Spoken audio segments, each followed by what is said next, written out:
Hello everyone, परीक्षा रथ में आप सभी का स्वागत है। इस वीडियो लेक्चर में हम लोग ज्योग्राफी की 6th क्लास की एनसीईआरटी का पहला चैप्टर सोलर सिस्टम और पृथ्वी इस पर डिस्कस करेंगे। कैसे आपके एग्ज़ाम के लिए ये चैप्टर हेल्पफुल है, साथ ही एग्ज़ाम के साथ साथ और अनदर सेक्टर में भी आप इसकी कैसे हेल्प लेके बेस बना के आप उसकी हेल्प से अपनी अप्रोच को डेवलप कर सकते हैं। साथ ही एग्ज़ाम के हिसाब से क्या इसकी यूटिलिटी है और ये बेस 6 क्लास की एनसीईआरटी ज्योग्राफी की क्यों आपको आने वाले अनदर किसी भी एग्ज़ाम में हेल्पफुल रहने वाली है इसकी यूटिलिटी। क्योंकि एनसीईआरटी जो बेस है उसमें जो फैक्ट्स एंड फिगर हैं उसको अगर आप कवर रखते हैं, आप तैयार रखते हैं, तो उसमें कोई भी एडवांस बुक पढ़ेंगे आप तो आपका बेस क्लियर है। उसके बाद आपको सिर्फ और सिर्फ उसमें आगे चीज़ें जोड़नी हैं। तो इस तरह से सोलर सिस्टम, ब्रह्मांड आपके मन में अक्सर आता होगा कि अक्सर इसरो जो है स्पेस में कुछ ना कुछ भेजता रहता है, कोई ना कोई न्यू एक्सपेरिमेंट होते रहते हैं। तो उससे पहले आपको ब्रह्मांड के बारे में जो भी चीज़ें हैं वो जानकारी होना चाहिए। जैसे कि ब्रह्मांड की उत्पत्ति से संबंधित कई सिद्धांत फेमस है। बिग बैंग सिद्धांत है, साम्यावस्था सिद्धांत और दोलन सिद्धांत। कुछ ऐसे सिद्धांत हैं जहाँ से हमें ब्रह्मांड की उत्पत्ति के बारे में पता चलता है। साथ ही कैसे जब कोपरनिकस ने, जो कि कोपरनिकस को आधुनिक खगोल शास्त्र के जनक के रूप में जाना जाता है, और जो कोपरनिकस थे वो पोलैंड के थे। इन्होंने 1543 ईस्वी में सबसे पहले सूर्य केंद्रित अवधारणा यानी हेलियोसेंट्रिक अवधारणा का प्रतिपादन किया। उसी के बाद से ब्रह्मांड के संदर्भ में जो सोचने के तरीके में क्रांतिकारी बदलाव आए हैं, क्योंकि इन्होंने कहा कि जो सूर्य है वो केंद्र में है और उसके इर्द गिर्द है हमारा पूरा पृथ्वी जो चक्कर लगाती है, और सारे ग्रह भी सूर्य के चारों इर्द गिर्द चक्कर लगाते हैं। उसी के बाद से ब्रह्मांड की अवधारणा में लोगों के विचारों में परिवर्तन आया, क्योंकि पहले जो स्थापित मानक थे वो अलग थे। तो इस तरह से पूरे सोलर सिस्टम को जानने के लिए जो भी खगोल विज्ञानी हुए उनकी जो रुझान हुआ इसकी तरफ से, उसके बाद ही क्रांतिकारी रूप से बदला। अब ब्रह्मांड में बहुत सी चीज़ें हैं, बहुत सी जानकारी होनी चाहिए। जैसे आकाशगंगा, गैलेक्सी क्या है। ब्रह्मांड में लगभग 100 अरब आकाशगंगाएं हैं, और उन आकाशगंगाओं में से जो हमारी आकाशगंगा है उसका क्या नाम है, ये सारी चीज़ें हमें जानकारी होनी चाहिए।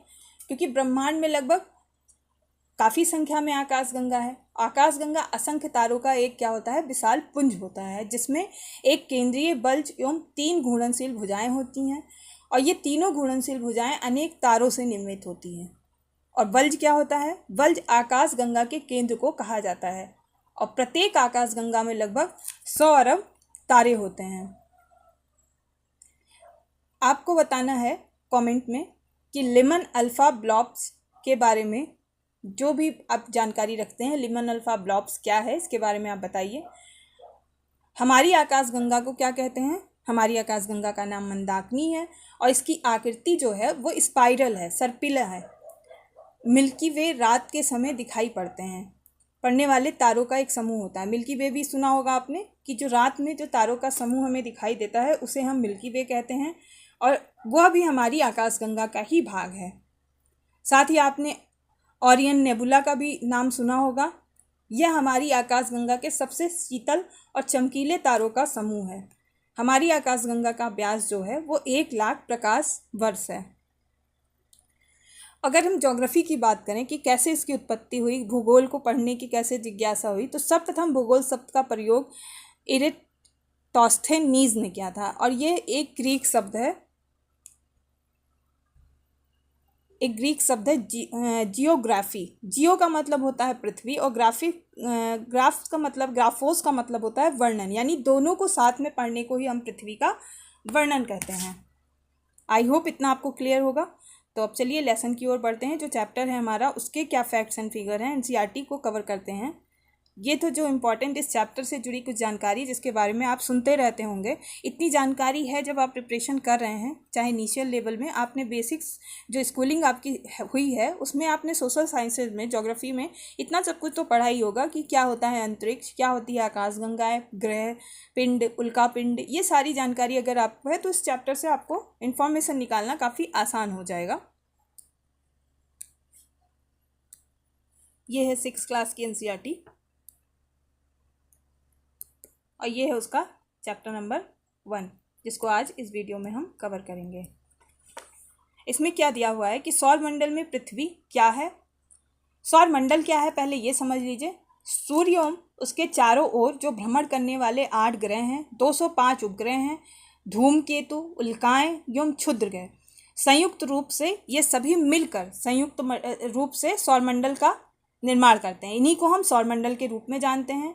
और इसका निर्माण का जो समय अवधि है, जो कितने सालों में बना है, ये भी क्वेश्चन पूछा जाता है कि कितने वर्षों में सौरमंडल का निर्माण हुआ है, तो वो 4.6 बिलियन वर्ष पूर्व हुआ है। ये याद रखने वाली चीज़ है, बिलियन वर्ष पूर्व हुआ है।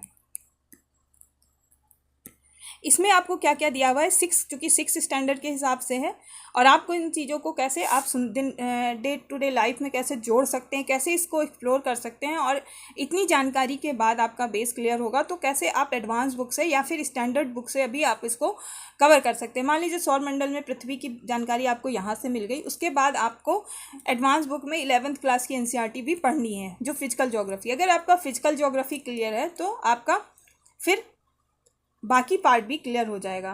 फिजिकल में आपको कॉन्सेप्ट बिल्डिंग होगी, आप पूरे ब्रह्मांड को जान जाएंगे, ब्रह्मांड, सूर्य, पृथ्वी, चंद्रमा, और ये सभी आपके जीवन में डायरेक्ट प्रभावित करने वाली चीज़ें, क्योंकि जीवन की उत्पत्ति यहीं से है। जब ब्रह्मांड का निर्माण हुआ उसके बाद पृथ्वी की उत्पत्ति हुई, उसके इस तरह से एक क्रमिक परिवर्तन के बाद ही सब चीज़ों का निर्माण हुआ है। तो आपके रोज़मर्रा के जीवन में भी ये सारी चर्चाएँ जो होती हैं वो होती रहती हैं। वेदर का, मौसम का, जलवायु क्या है, कैसे मानसून आते हैं, तो वो सारी फिजिकल ज्योग्राफी का हिस्सा है। अगर आपका ये सौरमंडल क्लियर है तो सौरमंडल से काफ़ी कुछ चीज़ें आगे जो आपकी कॉन्सेप्ट बिल्डिंग है उसमें हेल्प करेगी। जैसे सूर्य है, सूर्य से हमें डायरेक्ट प्रकाश मिलता है, सूर्य से हमें ऊर्जा मिलती है डायरेक्ट इनडायरेक्ट हर रूप में, चाहे हमारे खाद्यान्न के माध्यम से या फिर पूरी पृथ्वी पर जितने भी जीव उपस्थित हैं उन सभी को ऊर्जा कहाँ से मिलती है। ऊर्जा का स्रोत क्या है, एकमात्र सूर्य है। सूर्य क्या है, वो सौरमंडल का जन्मदाता है। और सूर्य क्या है, एक तारा है जो ऊर्जा और प्रकाश प्रदान करता है। सूर्य की ऊर्जा का स्रोत उसके केंद्र में हाइड्रोजन परमाणुओं का जो नाभिकीय संलयन होता है, उसी से हीलियम परमाणुओं में उसका परिवर्तन हो जाता है। जब उसमें नाभिकीय संलयन होता है उसके केंद्र में, तो जो हाइड्रोजन के परमाणु हैं वो कन्वर्ट हो जाते हैं हीलियम के परमाणुओं में। आपको पता होगा हाइड्रोजन को H से डिनोट करते हैं और हीलियम को He से डिनोट करते हैं। तो इस तरह से सूर्य में आंतरिक परिवर्तन से इस तरह से उसमें परमाणुओं में जब बदलाव होता है तो सौर परिवार के द्रव्यमान जो 99.8% है सूर्य में, उसमें निहित है। इसकी अत्यधिक गुरुत्वाकर्षण शक्ति के कारण ही अन्य ग्रह इसका चक्कर लगाते हैं। यानी इन सभी कारणों से इसका द्रव्यमान 99.8% है और गुरुत्वाकर्षण की शक्ति अधिक होने के कारण सारे जो ग्रह हैं उसका चक्कर लगाते हैं। ये सारी चीज़ें जानना आपके लिए ज़रूरी है। और चूँकि सूर्य के चक्कर सारे ग्रह लगाते हैं और पृथ्वी का चक्कर चंद्रमा लगाता है, और इसी तरह से दिन और रात की अवधि और साथ ही ये सारी चीज़ें परिवर्तन होती है, कैसे कब पूर्णिमा होता है, अमावस्या होता है, ये सारी चीज़ें आपको क्लियर होंगी। जैसे सूर्य, चंद्रमा तथा वे सभी वस्तुएं जो रात के समय आसमान में चमकती हैं उन्हें हम क्या कहते हैं, खगोलीय पिंड कहते हैं। खगोलीय पिंड अगर आपसे पूछे कोई कि क्या कहलाता है, तो सूर्य, चंद्रमा तथा वे सभी वस्तुएं जो रात के समय आसमान में चमकती हैं उन्हें ही हम खगोलीय पिंड के रूप में जानते हैं। और इन्हीं खगोलीय पिंडों को हम तारा भी कहते हैं। आई होप इतना समझ में आपको आ गया होगा कि क्या चीज़ें इसमें ज़रूरी हैं। साथ ही आसमान की ओर देखते हैं जब रात्रि के समय हम, तो तारों के एक अलग अलग समूह भी दिखाई देते हैं, और इन्हीं तारों के समूह को हम अलग अलग नक्षत्र मंडल के रूप में जानते हैं। इसको एक अर्सा मेजर और या बिग बियर के नाम से जानते हैं। साथ ही आपने सप्तऋषि के बारे में सुना होगा, बचपन से सुना होगा कि 7 ऋषियों का समूह यानी 7 तारों का जो समूह होता है उसको किस नाम से जानते हैं, सप्तऋषि के नाम से। और आपने सुना होगा उत्तर में ध्रुव तारा निकलता है, और ध्रुव तारे से ही पहले के लोग जो होते थे ध्रुव तारे की दिशा से ही दिशा का भान करते थे, दिशा का ज्ञान करते थे। यानी दिशा का अगर अंदाज़ा लगाना होता था तो वो ये देख लेते थे कि ध्रुव तारा निकला है किधर। ध्रुव तारा की दिशा जो होती थी उत्तर ही होती थी, उसके आधार पे वो बाकी जानकारियां ले लेते थे।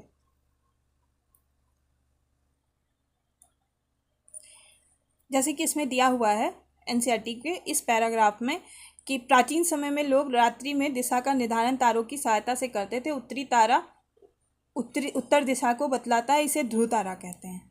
ध्रुव तारा भी कहा जाता है। ये आपको दिया हुआ है। सप्तऋषि मंडल क्या होता है, ये दिया हुआ है। साथ ही खगोलीय पिंडों में अपना प्रकाश एवं ऊष्मा नहीं होती है, ये इंपॉर्टेंट फैक्ट है। और तारों के प्रकाश से प्रकाशित होते हैं, और ऐसे पिंड को ही हम ग्रह कहते हैं। इन्हीं को हम क्या कहते हैं, प्लैनेट कहते हैं। और ये भाषा ग्रीक भाषा के प्लेनाइट शब्द से बना है, और इसका अर्थ होता है परिभ्रमक, यानी परिभ्रमण करने वाला, घूमने वाला। जैसे पृथ्वी क्या है, अपने अक्ष पे भी घूम रही है और सूर्य के चारों ओर घूम रही है।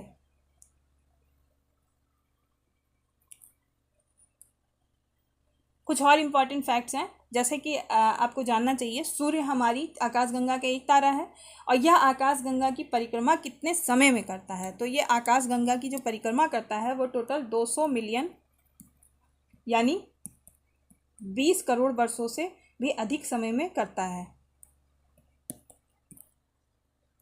20 करोड़। ये क्वेश्चन, इस टाइप के क्वेश्चन काफ़ी छोटे कंपटीशन जो होते हैं, छोटे एग्जाम्स होते हैं, वनडे कंपटीशन, उसमें पूछे जाते हैं।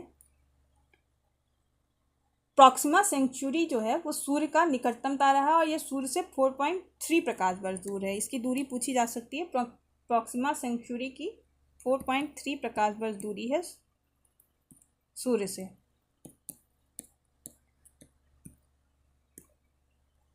तारे क्या हैं, अब आपके दिमाग में आता होगा तारे क्या हैं, तारे कैसे बनते हैं। तो तारे कैसे बनते हैं, ये आकाशगंगा में जो घूर्णन होता है, आकाशगंगा में घूर्णन से ब्रह्मांड में विद्यमान गैसों का एक मेघ जो होता है वो प्रभावित होता है, और परस्पर गुरुत्वाकर्षण के कारण उनके केंद्र में न्यूक्लियर फ्यूजन होता है। न्यूक्लियर फ्यूजन जब शुरू होता है तो हाइड्रोजन के हीलियम में बदलने की जो प्रक्रिया प्रारंभ हो जाती है, इसी अवस्था में तारे की उत्पत्ति होती है। इसी में आपने सुना होगा कि रेड जियान क्या होता है, रक्तदानों कैसे बनता है। इसी प्रक्रिया से रक्तदानों का भी निर्माण होता है। केंद्र का हाइड्रोजन समाप्त होने के कारण तारे का जो केंद्रीय भाग होता है वो संकुचित हो जाता है, वह गर्म हो जाता है। लेकिन इसकी जो बाह्य परत होती है, इसमें हाइड्रोजन का हीलियम में बदलना जारी रहता है, और यही धीरे धीरे तारा जब ठंडा हो जाता है तो वो लाल रंग का दिखाई देने लगता है, जिसे हम रक्तदानों के नाम से जानते हैं, यानी रेड जियांट्स के नाम से जानते हैं। तो आई होप तारा का आपका कॉन्सेप्ट क्लियर हो गया होगा। ये एनसीईआरटी में फिगर अच्छा दिया हुआ है, सारे ग्रहों का इसमें डिस्टेंस बताया गया है, आप इसको देख लीजिएगा। सारे ग्रहों का डिस्टेंस बताया गया है, बुध का, शुक्र का, पृथ्वी, मंगल कि कितने वर्षों में और कितने समय में अपने अक्ष पर घूमती है, और सूर्य के चारों ओर परिक्रमा करने में कितना समय लगता है। ये सारी चीज़ें आप देख लीजिएगा यहाँ से, बुध, शुक्र, पृथ्वी, मंगल, बृहस्पति, शनि, यूरेनस और नेपच्यून। यहाँ ये भी दिया हुआ है कि इनके कितने सबके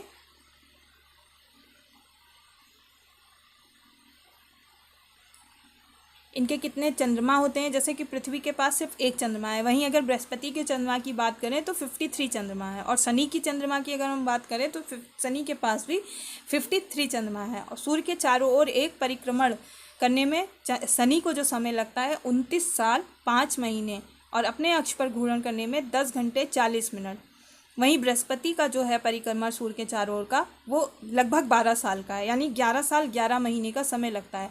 वहीं पृथ्वी का परिक्रमण क्या है, जो सूर्य के चारों ओर का है, वो एग्जैक्ट जो है वो आपका 365 डेज होता है इसमें पृथ्वी का, और 0.25 यही आपका जाके लीप ईयर बन जाता है चौथे साल में। 25 जो होता है हर ईयर का होता है, और जुड़ के चौथे साल में आपका फरवरी में एक दिन जो होता है वो एक्स्ट्रा होता है। आई होप इतना समझ में आया होगा। इसको आप देख लीजिएगा एक बार यहाँ पे। चलिए आगे बढ़ते हैं। जैसे हम सूर्य की बात करते हैं तो सूर्य की आंतरिक संरचना कैसी होती है, दिमाग में आता है कि हमारे सूर्य की आंतरिक संरचना क्या होती है। जैसे एनसीईआरटी में इसमें 6 में दिया हुआ है कि सूर्य सौरमंडल के केंद्र में स्थित है, या बहुत बड़ा है एवं अत्यधिक गर्म गैसों से बना है। इसका खिंचाव बल इससे सौरमंडल को बांधे रखता है। सूर्य सौरमंडल के लिए प्रकाश एवं ऊष्मा का एकमात्र स्रोत है, लेकिन हम इसकी अत्यधिक तेज ऊष्मा को महसूस नहीं करते हैं, क्योंकि सबसे नज़दीक का तारा होने के बावजूद यह हमसे बहुत दूर है। सूर्य पृथ्वी से लगभग 15 करोड़ किलोमीटर दूर है। ये इसमें दिया हुआ है एनसीईआरटी में। अब इसकी हम आंतरिक संरचना को देखते हैं कि जैसे सूर्य जो होता है हमारा, ऐसे इसके अंदर जो संरचना होती है कुछ ऐसे होती है। ये इसकी आंतरिक संरचना है। अब इसमें ये क्या होता है, ये जो होता है सूर्य का किरीट होता है, सूर्य का किरीट, इसको बोलते हैं कोरोना, इसको कोरोना बोलते हैं, सूर्य का कोरोना, ये वाला भाग है। और जो क्रोड होता है, सूर्य का क्रोड होता है, ये होता है क्रोड, कोर बोलते हैं इसको, जहाँ नाभिकीय संलयन की प्रक्रिया इसी में होती है, क्रोड में, मतलब कोर में। और तापमंडल की सबसे ऊपरी परत कौन सी होती है, तापमंडल की सबसे ऊपरी परत को ही हम कोरोना कहते हैं। और ये जो भाग होता है ये हमारा बिल्कुल प्रकाश से लाल रेड कलर का होता है, तो ये हमारा जो कहलाता है, इसको यहाँ पे एक निशान होता है, उसको हम सौर कलंक कहते हैं, इसको हम सौर कलंक कहते हैं। ये जो होता है ये हमारा वर्णमंडल होता है, यानी सूर्य का निचला तापमंडल। फिर होता है इसके नीचे का हिस्सा होता है, ये यहाँ पे उसको बोलते हैं प्रकाश मंडल। सूर्य का सबसे निचला वो दीप्तिमान सतह होता है। ये जो होता है हमारा इधर की भाग को हम संवहनीय मेखला कहते हैं, संवहनीय मेखला इसको कहते हैं। और ये जो हमारा भाग होता है ये वाला, इसको हम कहते हैं विकिरण मेखला, विकिरण मेखला।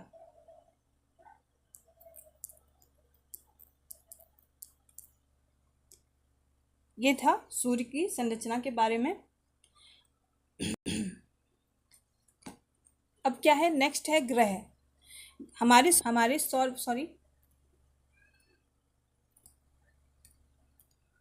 सौर मंडल में 8 ग्रह हैं। सूर्य से दूरी के अनुसार वे हैं बुध, शुक्र, पृथ्वी, मंगल, बृहस्पति, शनि, यूरेनस तथा नेपच्यून।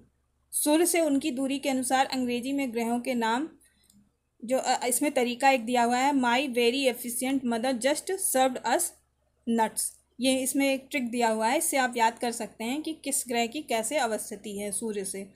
सौर मंडल के सभी 8 ग्रह एक निश्चित पथ पर सूर्य का चक्कर लगाते हैं। और ये रास्ते जो हैं, अगर यहाँ से क्वेश्चन आता है कि सूर्य के जो चक्कर लगाते हैं ग्रह, उनका पथ कैसा होता है, तो उनका पथ जो होता है वो दीर्घ वृत्ताकार होता है।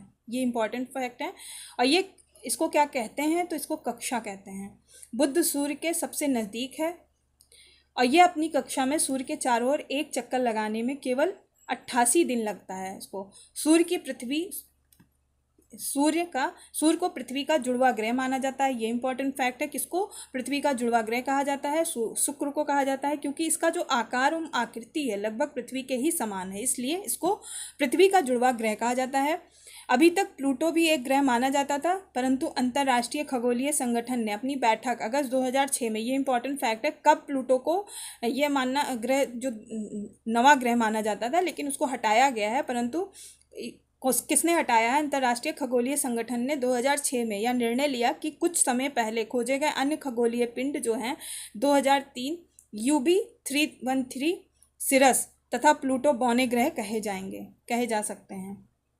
अब यहाँ कुछ इंपॉर्टेंट जानकारी है साइड में, इसको ज़रूर पढ़ा करिए। ये कि जैसे यहाँ पे साइड में कुछ चीज़ें रह गई हैं कि पौराणिक रोमन कहानियों में सोल सूर्य देवता को कहा जाता है। सौर शब्द का अर्थ है सूर्य से संबंधित, इसीलिए सूर्य के परिवार को सौरमंडल सोलर सिस्टम कहा जाता है। सौर शब्द का उपयोग करते हुए और अधिक शब्दों को इसमें कहा गया है कि लिखिए। 6 स्टैंडर्ड्स के सोच के हिसाब से बच्चों को कैसे और ज़्यादा क्यूरियोसिटी और चीज़ों की जानकारी होनी चाहिए, साथ ही आप भी इसको कोरिलेट करिए कि कैसे इसको और आप इन्हेंस कर सकते हैं, अपने कैसे नॉलेज को इन डेप्थ कर सकते हैं। साथ ही ऐसे बहुत से शब्द होते हैं जिनकी उत्पत्ति के बारे में आपको जानना चाहिए। इसमें कुछ चीज़ें बताई गई हैं, आप इसको पॉज करके देख लीजिएगा। साथ ही कुछ और जानकारी है कि जब हम रात के टाइम आसमान को देखते हैं तो जाहिर सी बात है, तारों से भरा आसमान सभी को बहुत सुहावना लगता है और सभी को मनमोहित करता है, सबके मनों को बहुत ज़्यादा मोहता है। तो ऐसे में क्या हुआ है, हमेशा से लोगों की जो जानकारी इकट्ठा करने के ब्रह्मांड के प्रति जो आकर्षण रहा है वो हमेशा से रहा है। जैसे अभी भी लोग अंतरिक्ष के बारे में जानना चाहते हैं, आए दिन बहुत सारे प्रयोग होते हैं, अलग अलग ग्रहों के लिए अलग अलग रिसर्च किए जा रहे हैं चीज़ों की जानकारी इकट्ठा करने के लिए, कभी चंद्र मिशन, कभी सूर्य मिशन, कभी अलग अलग हर तरह की जानकारी इकट्ठा की जा रही है। तो इसके लिए हमेशा मनुष्य क्या होता है, अपने आप को और कैसे उसके बारे में जानकारी, अपने इर्द गिर्द के बारे में जानकारी होनी भी चाहिए, क्योंकि मानव जीवन मिला है, जितना हो सके ज्ञान ले लीजिए, मन पे नियंत्रण रखिए और आगे बढ़ते रहिए, क्योंकि मन के नियंत्रण से आप ज़्यादा से ज़्यादा जानकारी इकट्ठा करने के लिए अपने दिमाग को, सोच को खुला रखेंगे तो आपका जीवन जो है, क्यों है, मानव जीवन में ये खासियत है कि भगवान ने बुद्धि दी है, ईश्वर ने बुद्धि प्रदत्त की है, बोध क्षमता दी है, उसके आधार को आप इतना एक्सप्लोर करिए, जितना एक्सप्लोर करेंगे आप उतने ही सत्य के निकट जाएंगे। और सत्य क्या है, जो ब्रह्मांड की उत्पत्ति है, चीज़ें हैं, कैसे हमें इसको जीवन को जीना चाहिए, कैसे जीवन शैली होनी चाहिए कि हम प्रकृति के एकदम निकट रहें, हम ऐसे जीवन जिए ताकि आसपास का पर्यावरण भी प्रभावित ना होने पाए गलत आचरण से। सकारात्मकता में परिवर्तन हो तो वो अच्छा होता है, पर बहुत ज़्यादा अति की सर्वत्र वर्जित है, अति की हमेशा जो होती है हमेशा उसको टालना चाहिए। तो रात के समय जो हमारा खगोलीय पिंड होता है, खगोलीय पिंडों एवं उनकी गति के संबंध में जो अध्ययन करने वाले खगोल शास्त्री हैं वो कहते हैं, जैसे आर्यभट्ट प्राचीन भारत के प्रसिद्ध खगोल शास्त्री थे, उन्होंने कहा था कि सभी ग्रह तथा चंद्रमा परावर्तित सूर्य प्रकाश के कारण चमकते हैं। आज विश्व के सभी भागों में खगोलविद ब्रह्मांड के रहस्यों को खोजने में लगे हैं। यानी सबसे पहले आर्यभट्ट ने पहले ही बता दिया था कि जो हमारा सूर्य है वही सबको ऊर्जा प्रदान करता है, यानी सब कोई जो निर्भर है वो सूर्य की रोशनी पर निर्भर है, पूरा सभी ग्रह। तो ये चीज़ें इसमें अच्छी दी हुई हैं। पृथ्वी, अब पृथ्वी के बारे में आपको क्या जानना चाहिए। पृथ्वी सूर्य से दूरी के हिसाब से पृथ्वी कैसा ग्रह है, तीसरा, आकार में यह पांचवा सबसे बड़ा ग्रह है, ध्रुवों के पास थोड़ा चपटा है, यही कारण है कि इसके आकार को भूआव कहा जाता है। भूआव का अर्थ होता है पृथ्वी के समान आकार। साथ ही यहाँ पे अनुकूल परिस्थितियाँ हैं जीवन के लिए, और पृथ्वी पर ही ये सिर्फ जीवन की अनुकूल परिस्थितियाँ सिर्फ पृथ्वी पर पाई जाती हैं। या ना तो अधिक गर्म है ना ही अधिक ठंडी, यहाँ पानी है, वायु है, जीवन के लिए जितनी आवश्यक शर्तें हैं उसको पृथ्वी हमारी फुलफिल करती है। ऑक्सीजन है, जो मानव जीवन के लिए, जीवों के अस्तित्व के लिए जो चीज़ ज़रूरी है वो सब कुछ हमारी पृथ्वी पर मौजूद है। पृथ्वी सौरमंडल का सबसे अद्भुत ग्रह है। अंतरिक्ष से देखने पर पृथ्वी नीले रंग की दिखाई पड़ती है, क्योंकि इसका 2/3 जो सतह है वो पानी से ढका है, इसीलिए इसको नीला ग्रह भी कहा जाता है। कुछ और इम्पॉर्टेंट फैक्ट इसमें दिए हुए हैं, जैसे नील आर्मस्ट्रांग पहले व्यक्ति थे जिन्होंने 20 जुलाई 1969 को सबसे पहले चंद्रमा की सतह पर कदम रखा। अब आपको इसमें दिया हुआ है क्वेश्चन कि आप मालूम करिए कि भारतीय चंद्रमा पर सबसे पहले कौन भारतीय था जो चंद्रमा पर गया। अब हम बारी आती है हमारे चंद्रमा के बारे में, जिनको हम लोरियां सुनाती हैं माएँ बच्चों को। सबसे ज़्यादा चंद्रमा पे लोरियां बनती हैं कि क्या है, और आजकल चंद्रमा के बारे में सभी को जानकारी की जिज्ञासा है। जैसे चंद्रयान का मिशन, भारत ने 22 अक्टूबर 2008 को आंध्र प्रदेश के श्रीहरिकोटा सतीश धवन अंतरिक्ष केंद्र से भेजा था सबसे पहले चंद्रयान मिशन 1। साथ ही इसी के साथ भेजते हुए छठा देश बना था। इससे पहले अमेरिका, यूरोप, रूस, जापान, चीन, इन्होंने चंद्रमा पर मिशन अपना भेजा था। तो चंद्रमा के बारे में जैसे हमारे मन में आता है अक्सर, क्या है सुपर मून, ब्लू मून क्या होता है, तो ये सारी जानकारी कहाँ से मिलती है हमें। चंद्रमा की अवस्थिति क्या है, कैसे ये पृथ्वी के चक्कर लगाता है, साथ ही ये सूर्य के चक्कर भी लगाता है। और चूँकि पृथ्वी का एकमात्र ये उपग्रह है, सैटेलाइट है, ये वे आकाशीय पिंड है जो अपने अपने ग्रहों की परिक्रमा करते हैं तथा अपने ग्रह के साथ साथ सूर्य की भी परिक्रमा करते हैं। और ग्रहों की भांति ही इनकी भी अपनी एक चमक, मतलब इनकी कोई अपनी चमक नहीं होती है, लेकिन ये सूर्य से प्रकाश लेते हैं, उसी से प्रकाशित होते हैं, यानी इनकी खुद की कोई चमक नहीं होती है। अगर कोई कहे कि ये अपने प्रकाश से चमकते हैं। तो इस बात को, इस फैक्ट को आप याद रखिएगा, इस कॉन्सेप्ट को बिल्ड करिएगा कि नहीं, इसको भी जो ऊर्जा मिलती है हमें सूर्य से ही मिलती है, सूर्य की परिक्रमा से ही इसकी चमक बनती है। ग्रहों के समान उपग्रहों का भ्रमण पथ भी परवलयाकार यानी पैराबोलिक इसका पथ होता है। ये इम्पॉर्टेंट है कि किस आकार में ये, जैसे दीर्घवृत्ताकार में सभी ग्रह सूर्य के चक्कर लगाते हैं, उसी तरह परवलयाकार पैराबोलिक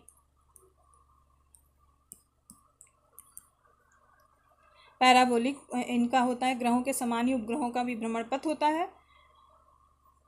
साथ ही एक और इम्पॉर्टेंट फैक्ट है, जैसे कि इसके पृथ्वी का अपना एक चंद्रमा है, लेकिन एक सैटेलाइट है, लेकिन बुध और शुक्र के पास कोई भी उसका उपग्रह नहीं है। ये इंपॉर्टेंट फैक्ट है। और सबसे अधिक जो उपग्रह हैं शनि के पास हैं।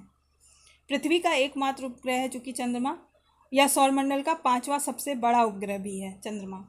और चंद्रमा अपने दीर्घवृत्ताकार और झुकाव युक्त कक्षा के सहारे पृथ्वी की परिक्रमा करता है। चंद्रमा पृथ्वी की परिक्रमा जो लगभग 27 पृथ्वी दिवसों में करता है, और वह इतने समय में ही अपने अक्ष पर भी घूर्णन भी करता है। साथ ही अपने अक्ष पर घूर्णन उसके द्वारा की जाने वाली पृथ्वी की जो परिक्रमा के ही समान है, यानी पृथ्वी जितना घूर्णन करने में समय लेती है उतना ही चंद्रमा को भी लगता है। और पृथ्वी की सतह से एक समय में उसका 59% भाग ही दिखाई देता है। चंद्रमा पर चूँकि वायुमंडल नहीं है, वायुमंडल का अभाव है, इसी कारण दो व्यक्ति जो होते हैं एक दूसरे को यहाँ पे सुन नहीं सकते हैं चंद्रमा पे, चूँकि वायुमंडल नहीं है तो कोई भी किसी भी तरह का कोई भी कम्युनिकेशन नहीं हो सकता है। अब हम सुनते हैं सुपरमून। सुपरमून क्या होता है, कैसे बनता है सुपरमून? क्योंकि चंद्रमा परवलयाकार कक्ष में पृथ्वी की परिक्रमा करता है, और इसी कारण पृथ्वी एवं चंद्रमा के बीच की दूरी बदलती रहती है। सुपरमून ही वह स्थिति है जब चंद्रमा पृथ्वी के सबसे निकट होता है, यानी सबसे निकट जब चंद्रमा आता है तो उस समय ही सुपरमून की स्थिति होती है। इसे पेरिजी फुल मून कहते हैं। और इसमें चंद्रमा 14% ज़्यादा बड़ा एवं 30% अधिक चमकीला भी दिखाई पड़ता है। साथ ही आपने सुना होगा ब्लू मून के बारे में कि कैसे ब्लू मून होते हैं। 2 पूर्णिमाएं हो तो दूसरी पूर्णिमा का चांद जो होता है वो ब्लू मून कहलाता है। जब एक ही महीने में एक ही कैलेंडर, मतलब एक माह के कैलेंडर में ही हमारे 2 पूर्णिमा पड़ती है, तो जो लास्ट वाला दूसरी पूर्णिमा पड़ती है उसी को ब्लू मून कहते हैं। इसके नीले रंग से कोई संबंध नहीं है, लेकिन इसको कहते हैं इसलिए हैं कि मुख्य कारण होता है 2 पूर्णिमाओं के बीच का अंतराल जो होता है वो 31 दिनों से कम का होता है, और ऐसा हर 2-3 वर्ष पर होता है। इस तरह से इसका परिवर्तन होता रहता है।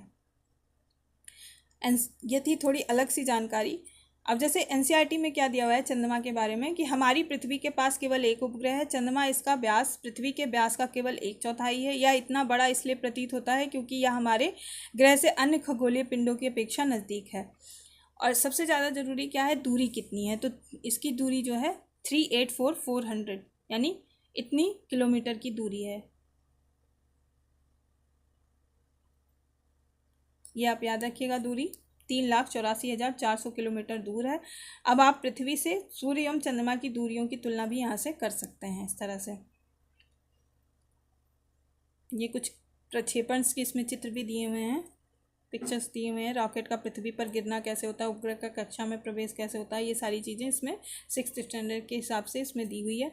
उपग्रह एक खगोलीय पिंड है जो ग्रहों के चारों ओर उसी प्रकार चक्कर लगाता है जिस प्रकार ग्रह सूर्य के चारों ओर चक्कर लगाते हैं। और मानव निर्मित उपग्रह क्या होते हैं कि यह एक कृत्रिम पिंड है या वैज्ञानिकों के द्वारा बनाया गया है, और जिसका उपयोग ब्रह्मांड के बारे में जानकारी प्राप्त करने एवं पृथ्वी पर संचार माध्यम के लिए किया जाता है। इसे रॉकेट के द्वारा अंतरिक्ष में भेजा जाता है एवं पृथ्वी की कक्षा में स्थापित कर दिया जाता है। अंतरिक्ष में उपस्थित कुछ भारतीय उपग्रह इनसेट, IRS, एडुसेट इत्यादि हैं। ये सारे क्या हैं, कृत्रिम उपग्रह हैं।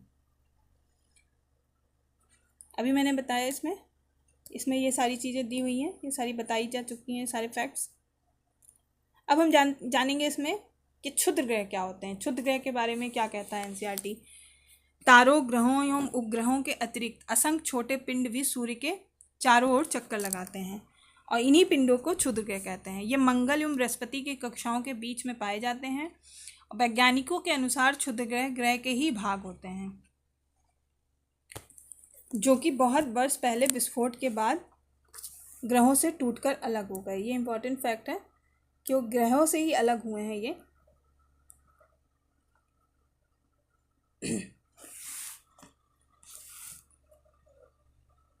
पृथ्वी को क्षुद्र ग्रह के प्रभाव से सुरक्षित रखने के उद्देश्य से नासा ने टेस्ट किया था, डबल स्ट्रैटेड रीडायरेक्शन टेस्ट,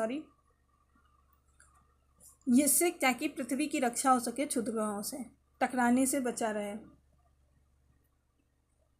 कुछ इम्पॉर्टेंट ऐसे ही रिसर्च होते रहते हैं ताकि क्षुद्र ग्रहों से भी, क्योंकि दूसरे ग्रह से जब कोई ऐसे अलग होगा भाग, तो जाहिर सी बात है दूसरे ग्रह तक जाके टकराने की, जैसे जिस तरह से पथ है इनका दीर्घवृत्ताकार, तो जाहिर सी बात है जब एक दूसरे से एक बेसिक डिस्टेंस पे हैं, एक जो डिस्टेंस है फिक्स है, कितनी डिस्टेंस पे ये ग्रह है अपना वो घूर्णन कर रहा है चारों ओर, तो उसमें क्या होता है कि अगर कोई कहीं से भी कोई ग्रह का टूटा हुआ भाग आएगा तो जाहिर सी बात है बड़ा नुकसान कर सकता है। तो इसके लिए क्या है, हमेशा जो एजेंसीज़ हैं वो अपना टेस्ट करती रहती हैं। उसी में का हिस्सा है डबल स्ट्रैटेड रीडायरेक्शन टेस्ट, डार्ट जिसको कहते हैं। नेक्स्ट है उल्का पिंड क्या होते हैं। इसमें हम जानेंगे उल्का पिंड के बारे में कि क्या होते हैं उल्का पिंड, किसको कहते हैं उल्का पिंड। ये अंतरिक्ष में तीव्र गति से घूमते हुए अत्यंत सूक्ष्म ब्रह्मांडीय पिंड होते हैं। धूल व गैस से ये निर्मित होते हैं। पिंड जब वायुमंडल में प्रवेश करते हैं तो पृथ्वी के गुरुत्वाकर्षण के कारण तेजी से पृथ्वी की ओर आते हैं तथा वायुमंडलीय घर्षण से जलने के कारण ये चमकने लगते हैं। इन्हीं से जो तारे जिसको हम देखते हैं टूटता हुआ तारा, यहीं से निकलते हैं टूटते हुए तारे। जब हम देखते हैं तो वो टूटते हुए तारे से लगते हैं, उसी को हम कहते हैं टूटता हुआ तारा। प्रायः ये पृथ्वी पर पहुंचने से पूर्व ही जलकर नष्ट हो जाते हैं, जिन्हें उल्काश्म कहते हैं। परंतु कुछ पिंड वायुमंडल के घर्षण से पूर्णतया जल नहीं पाते हैं और चट्टानों के रूप में पृथ्वी पर आ गिरते हैं। उन्हें ही हम क्या कहते हैं, मेट्रॉइड्स कहते हैं। मेट्रॉइड्स यानी उल्का पिंड कहते हैं। इसको इंग्लिश में मेट्रॉइड कहते हैं। इंग्लिश के टर्म भी आप इसके बारे में जानिएगा, क्योंकि कई बार देवनागरी लिपि में पूछ लेते हैं। दोनों ही जानना बहुत ज़रूरी है, किसी भी भाषा से बचना नहीं चाहिए, हिंदी हो या इंग्लिश, दोनों ही आवश्यक है जानना। आई होप उल्कापिंड के बारे में आपको समझ में आ गया होगा।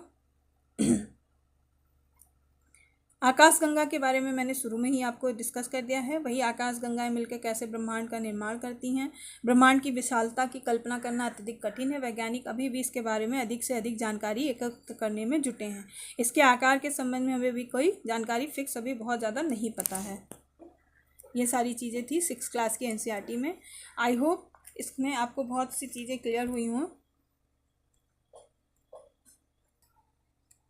तो ये था हमारे सौरमंडल, पृथ्वी और उनसे जुड़े और ग्रह, ये सारी जानकारी थी। अब आप मुझे कमेंट में बताइएगा कि आदित्य L1 उपग्रह मिशन किससे संबंधित है। प्लीज़ आप इस चीज़ को अपडेट करते रहिएगा कि ये जो सारी जानकारी है उसको अपग्रेड मैनर में कैसे आप रिलेट कर सकते हैं एग्ज़ाम ओरिएंटेशन में, क्योंकि इस चैनल का उद्देश्य ही यही है कि चीज़ों को कोरिलेट करके आपके समय को कैसे बचाना और कैसे चीज़ों को इम्प्लीमेंट करना, उसकी यूटिलिटी के साथ, उसकी एप्लीकेशंस के साथ आप उसको अच्छे से कम समय में, क्योंकि कंपटीशन की तैयारी में समय का प्रबंधन बहुत ज़रूरी है। टाइम मैनेजमेंट के साथ चीज़ों को कवर करना है और एक साथ आपके पास बहुत सारे चैलेंजेस होते हैं। एक ही विषय में नहीं लगे रहना है, आपको बहुत सारे विषय के फैक्ट एंड फिगर को दिमाग में रखना है, करंट को रखना है। साथ ही साथ आपके और भी जो विषय हैं, CSAT है, अगर प्री का देखा जाए तो अलग पैटर्न है और सिविल सर्विसेज का एग्ज़ाम का पैटर्न अलग है, वनडे का अलग है, लेकिन बेस बुक हमारी सबके लिए NCERT है। आपको एक बार बेस एक बार न्यू बनानी ही पड़ेगी, उसके बाद आप उसमें और ईंटें जोड़कर, अपने नॉलेज की ईंटें जोड़कर आप अपने आप को और इन्हेंस कर अपग्रेड कर हर समय अपग्रेड करके, जैसे आपने ये पढ़ लिया, ठीक है, ज्योग्राफी पढ़ना क्यों ज़रूरी है और ज्योग्राफी की ये बेसिक बुक पढ़ना क्यों ज़रूरी है। अब आपने इस चैप्टर को पढ़ा, समझा और अच्छे से समझा तो आपको ये पता चलेगा कि जिसने सोशल साइंसेस को बहुत सीरियसली नहीं लिया है, क्योंकि हमारी सोसाइटी में अलग अलग माइंडसेट के लोग हैं। ज़्यादातर साइंस को जोड़ दिया जाता है, मैथ्स को, इंग्लिश को। सोशल साइंसेस जो होता है हमेशा वो हाशिए पे होता है, बहुत ज़्यादा लोगों का रुझान नहीं होता है या उसको सीरियस लिया नहीं जाता है, या यूँ कहें एक नैरेटिव सेट है कि आप सोशल साइंसेस पढ़ के क्या कर लोगे। लेकिन सोशल साइंसेस सभी कॉम्पिटिशन का एक आधार बनाते हैं। तो आई होप अब ये धीरे धीरे जो जागरूकता बढ़ रही है, लोगों का सोशल साइंसेस के प्रति रुझान बढ़ रहा है, एक अलग इंटरेस्ट फील्ड जनरेट हो रही है, और इससे ये भी पता चलता है कि इसमें भी करियर ओरिएंटेशन है, काफ़ी है। तो अब एक ही धर्रे पे चलने की बजाय, एक ही भेड़ चाल में चलने के बजाय, जिसमें जिसका इंटरेस्ट है वो विषय अगर वो पढ़े तो उसमें बहुत अच्छा वो कर सकता है। तो आई होप ये वीडियो आपके लिए बहुत हेल्पफुल रहेगा। इसमें जो भी मैंने वैल्यू ऐड किया है आपकी लाइफ में कुछ चीज़ें जोड़ेगा। इस वीडियो में इतना ही। चैनल को सब्सक्राइब करें, लाइक करें एंड शेयर करें। साथ ही कमेंट में हमें सजेशन ज़रूर दें। जो भी वीडियो है, जो भी चीज़ें हैं जो चाहिए आपको, या जिस तरह से मैं बता रही हूँ उसको अगर आपको सही लगता है तो हमारे मोटिवेशंस के लिए आप अपनी राय भी रखिए। इसी से एक नए पथ का निर्माण होगा, एक नए चीज़ों का निर्माण होगा। एक हमें जो कमियां रह जाती हैं, खासकर हिंदी माध्यम वाले एस्पिरेंट्स के साथ जो कमियां रह जाती हैं, ग्रामीण क्षेत्र के जो बच्चे होते हैं उनको बहुत सारी जानकारी जो होती है उन्हीं के हम उम्र बच्चों के साथ नहीं होती है। डिफरेंसेस होते हैं, सिटीज़ के डिफरेंसेस होते हैं, संसाधनों के डिफरेंसेस होते हैं, बहुत सारी चीज़ों के डिफरेंसेस उनको मेंटेन करने पड़ते हैं। लेकिन जब आप कंपटीशन में जाते हैं तो सबसे ज़्यादा बाउंड होता है आपका एज। आपको ये नहीं देखा जाएगा कि आपको क्या संसाधन आपके समय पे आपके स्थान पे मिले हैं और क्या नहीं मिले हैं। बस आपसे क्या कल अपेक्षा की जाएगी कि अगर आप आज के आज किसी छोटे शहर से उठ के किसी बड़े शहर में चले जाते हैं प्रिपरेशन के लिए, आपसे जस्ट 1 ईयर बाद ही आपसे अपेक्षा की जाएगी कि आप उस एग्ज़ाम को क्रैक करें। तो सबसे पहले इन सब चीज़ों को आप अगर कोई लक्ष्य बनाते हैं तो अपने तक रखें। किसी भी लक्ष्य में आपको एंटर करना है तो लक्ष्य बनाने के साथ ही आप अपनी प्रिपरेशन शुरू कर दें, और किसी को भी ज़्यादा बताएं नहीं कि आपका लक्ष्य क्या है। तो आप काफ़ी हद तक अपने आप को, अपने मन को, अपने दिमाग को सिक्योर कर पाएंगे और अपनी तैयारी को ईमानदारी से अच्छे से सही दिशा में कर पाएंगे। इस वीडियो में इतना ही। Thanks for watching and have a great day.